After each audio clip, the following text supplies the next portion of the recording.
Hey guys, it's me, Conrad, and welcome to my first ever vlog.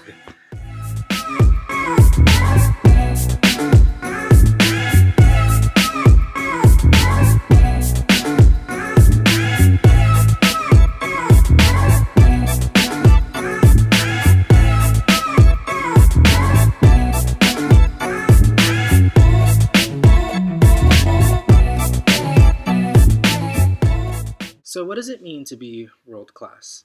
So, to me, being world class is really about four major things. That is professionalism, being exemplary, being identifiable, and being undeniable.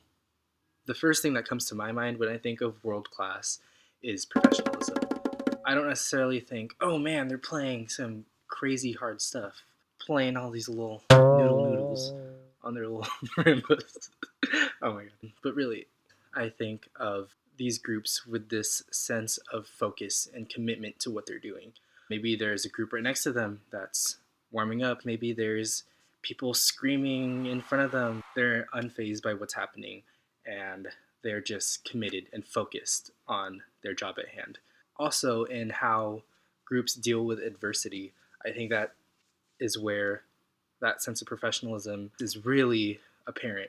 Let's say things don't go according to plan. The truck shows up 15, 20, 30 minutes late, an hour late. A group that's world class is able to roll with the punches and kind of deal with things as they happen, whereas a group that is freaking out about all these unexpected changes, that shows a slight level of amateurism. Is that a word? If you're adaptable and flexible and you're able to maintain the sense of calm and professionalism, then that is a really good indicator that you are a world-class performer.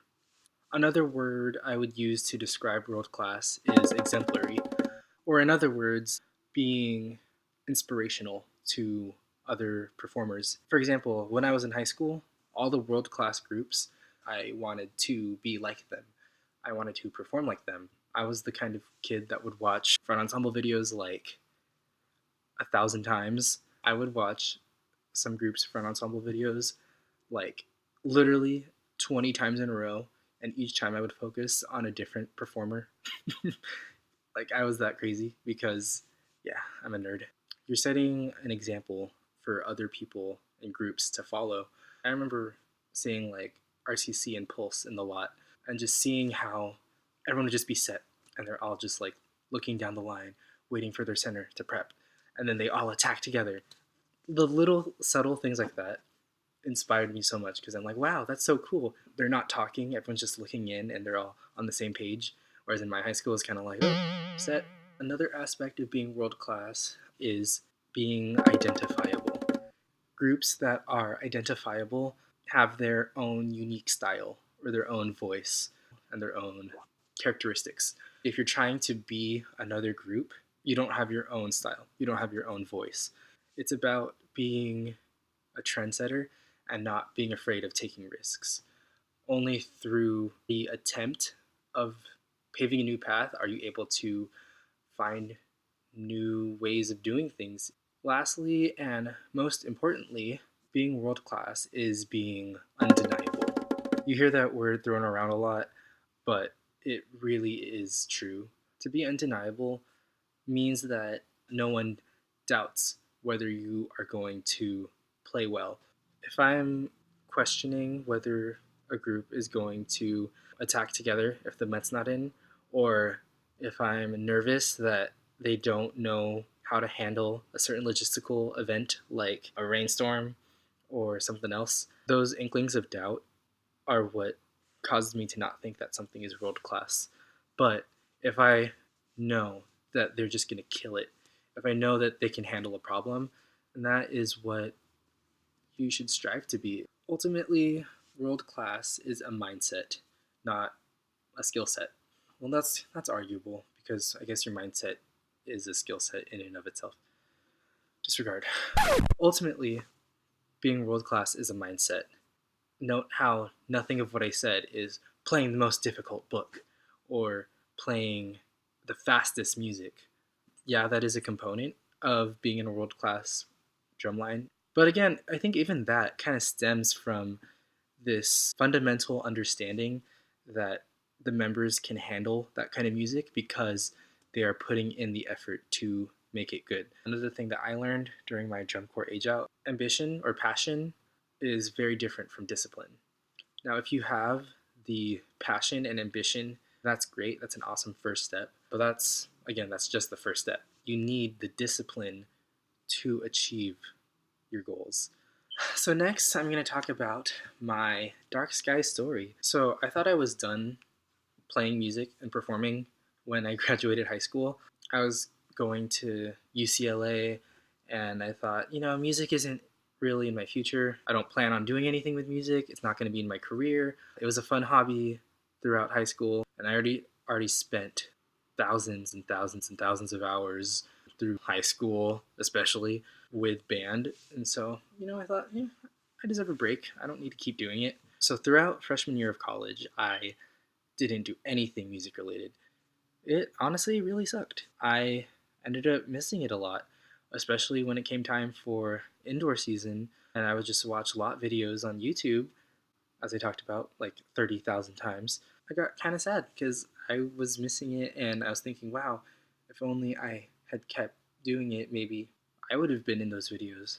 Then, funny enough, one day when I was in line for food at the dorms, there was this girl in front of me, and she was on the phone. She was literally the person right in front of me in line, as the fate would have it.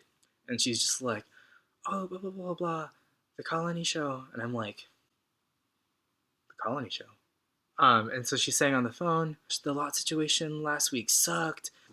Lot situation? What you talking about, lot situation? And then she says, yeah, and Dark Sky got bumped to World, so now there's like 5 groups in Independent World in Southern California.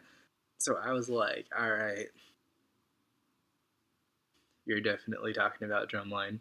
As soon as she hung up, I politely tapped her shoulder, and I was like, excuse me, were you talking about Drumline? Knowing very well that she was talking about Drumline.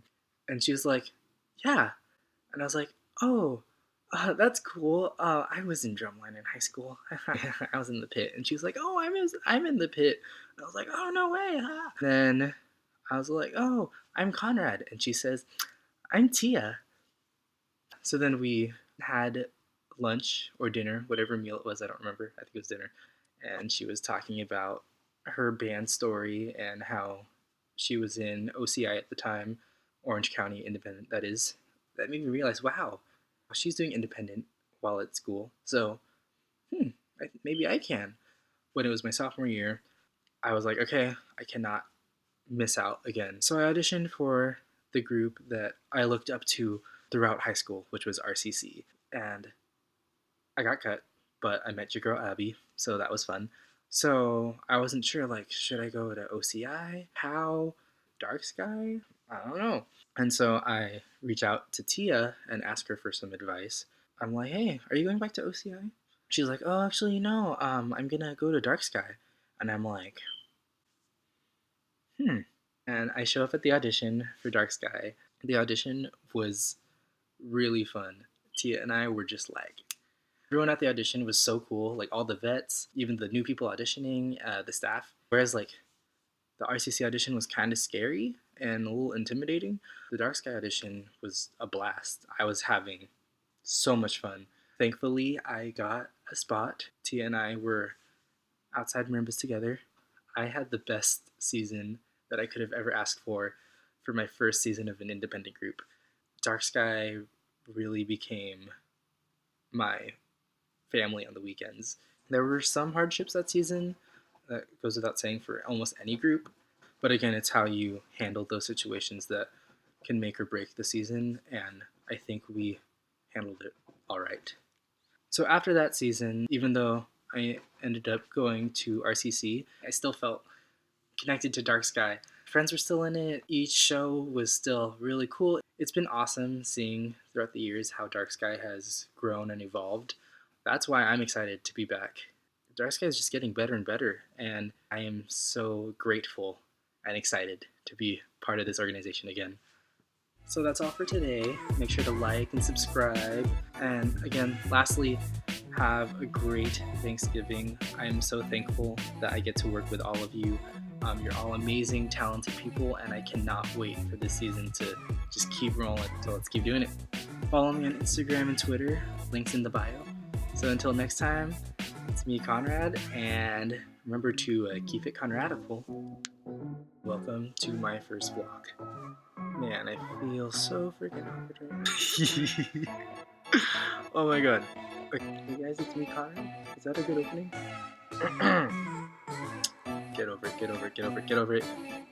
I don't know how to start this. I can't do it. Yes, you can. Yes, you can. Keep it Conradical. No, that's lame. What the hell? I'm gonna do it. I'm gonna do it.